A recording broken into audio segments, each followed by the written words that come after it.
Mu minsi yashize nagiye mu isoko, iruhande hari umugabo yarambwiye ngo ni umupfumu.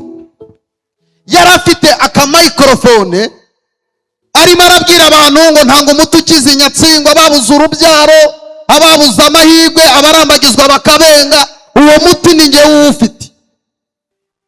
Aravuga ngo ntango umuti w'inyatsi. Nari nambaye ingofero ngo anyitegereze, nari ndimo ndagenda. Arambwira ngo niko ngo wowe ndi kureba aho ngaho. Ati ni ibiki? Ati ndi kubona nkuzi. Ntunzi hehe? Ngo nkubona kuri TikTok ubwiriza abantu bagafashwa. Ngo wambabarira njyewe ukansengera ko inyatsi yanzengereje. Afite umuti uvura inyatsi, ariko mbonye arambwira tumva, ati mbabarira, ati nanjye nsengera inyatsi yagize gute? Yaranzengereje. Ninzu hehe? Ati nkubona kuri TikTok. Ati urabwiriza ngafashwa. None bino bintu wabije mutateguye n'umuti n'ukubesha abantu, nta nyatsi mvura, mbabarira nsengera. Bwira umuntu muri kumwe ngo nabariya bakeneye Yesu. Yesu ataye mu rugo rwawe. Yesu arangiza intambara uri kurwana. Tera haleluya. Haleluya. Haleluya. Kandi uyu mugoroba ngiye guhanurira ubuzima bwawe. Turamburire Yesu amaboko niba yanesheje. Ibyo biganza byawe biramburira Imana. Uyibwire ngo ni wowe nkeneye Yesu. Imana yambwiye ngo icyo abantu bavuze kigiye kurwana n'icyo Imana yavuganye nawe. Haleluya. Haleluya. Icyo abantu bavuze kigiye kurwana n'icyo Imana yavuganye na. Hari abantu bagiye kubohoka. Baguteje inyatsi, nta kintu ushobora gukora ngo ugereho. Iyo uri mu nzu nijoro uryamye, urara ufite icyokere wagira ngo uri ku izuba, urara mu nzozi z'abantu bapfuye, ukarota uri mu cyaro baguhamagara. Ubuzima bwawe ni bubi, ntushobora gukora ngo utere imbere. Satani yatwaye inyenyeri yawe y'akazi. Ntushobora kuvugana n'umusore mujya mu kurambagiza ngo bikunde, iyo bigeze ku munota wa nyuma birapfa. Iyo bakwemereye akazi uradepoza, ariko wagera mu kamaraho kabiri bakahita bakwirukana. Bagiye bakwemerera ibintu, ariko ku munota wa nyuma wose ababikwemereye bakagenda. Ku musozi wabaye igitaramo bakwisa amazina mabi. Ubayeho mu buzima bushaririye. Ndabona amadeni imbere yawe barenda guteza cyamunara, ariko ndabona ubutabazi bw'Imana. Mayashete bosa, urugo rwawe rwuzuyemo intambara n'amarira. Satani yaborotse urubyaro rwawe. Sipasi muri ikiganza cya gusengera, ndumva ndakariye Satani. Buri mwuka wose ugenderera ubuzima bwawe ugiye kugenda. Buri imbaraga zose bakoherereza uyu mugoroba zigiye kurangira. Ibintu byose wagerageje byaranze, akazi kawe baragatwaye. Ramuri ikiganza nsengane nawe.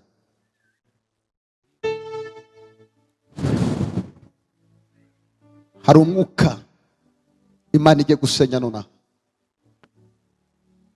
Umva ituze ry'Imana muri wowe. Umva ituze ry'Imana muri wowe. Ndabona hari abantu bagiye kubohoka. Ndabona hari abantu bagiye kubohoka. Nguyu muriro w'Imana aho ngaho uhagaze ku buzima bwawe uraje. Ndatwika buri imbaraga zose z'umwijima. Ndatwika imbaraga zatwaye umutsatsi wawe. Uwo mutwe wawe ndawusengeye. Nguyu muriro w'Imana, nguyu muriro w'Imana. Nguyu muriro w'Imana, nguyu muriro w'Imana. Izo mbaraga ziragusohokamo nonaha. Izo nzoka bararabakohereza mu buriri ziragenda. Ayo mahembe aragutera aragenda. Ndohereza umuriro w'Imana. Ndohereza umuriro w'Imana. Ndasenya ibicaniro. Umuterere mu muzane. Tata. Tata.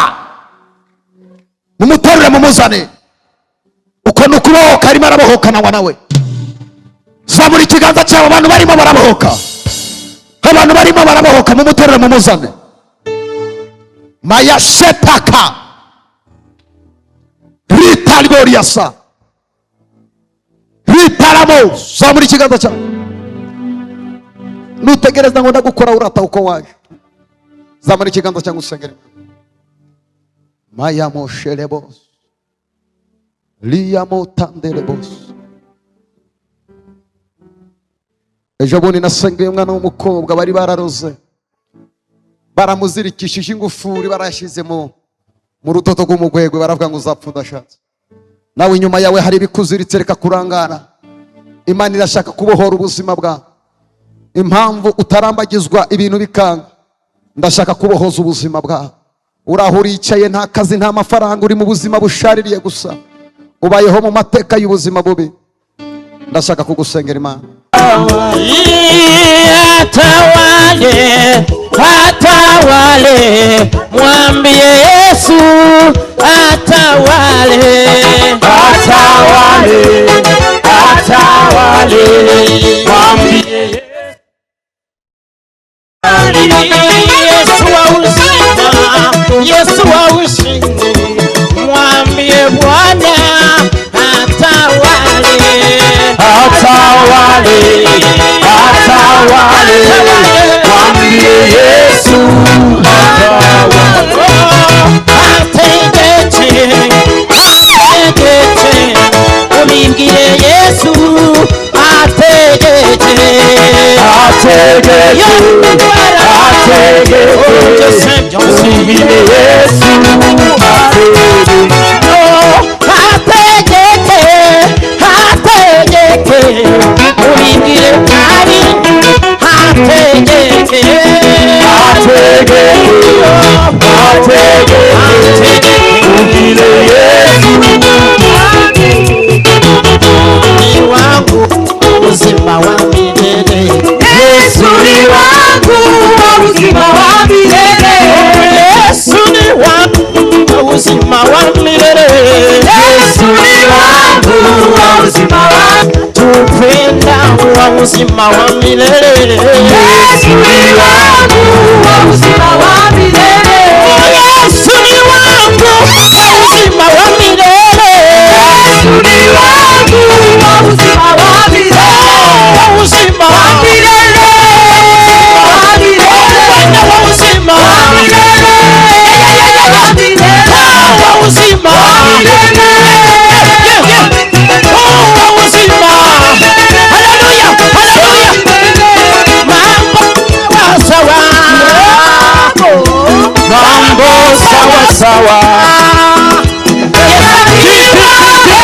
Mambo sawa sawa, mambo sawa sawa, mambo sawa sawa, mambo sawa sawa, sema mambo, mambo sawa sawa, sema mambo, mambo sawa sawa, jazakiwa, jazakiwa, ezili, mambo sawa sawa, mambo sawa sawa, mambo sawa sawa, indwara zirakira,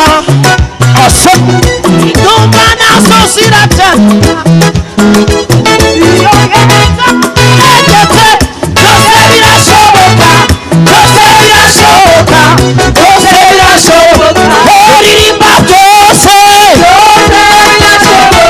byose birashoboka kwa Yesu, byose birashoboka iyo Yesu yategetse, iyo Yesu yategetse.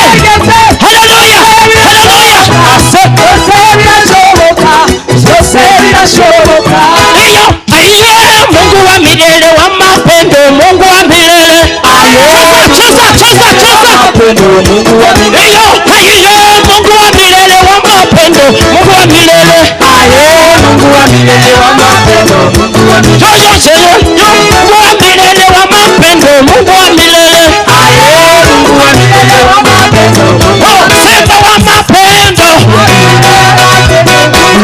sema wa mapendo,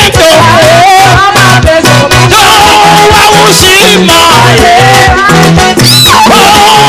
ushindi,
Haleluya. Kama unapenda Yesu sema he he he.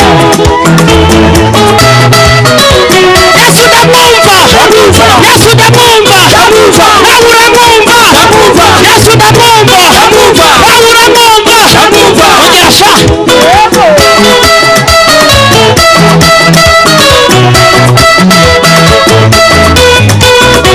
Yesu ndamumva. Yesu ndamumva. Nawe uramumva. Nanjye ndamumva. Nawe uramumva.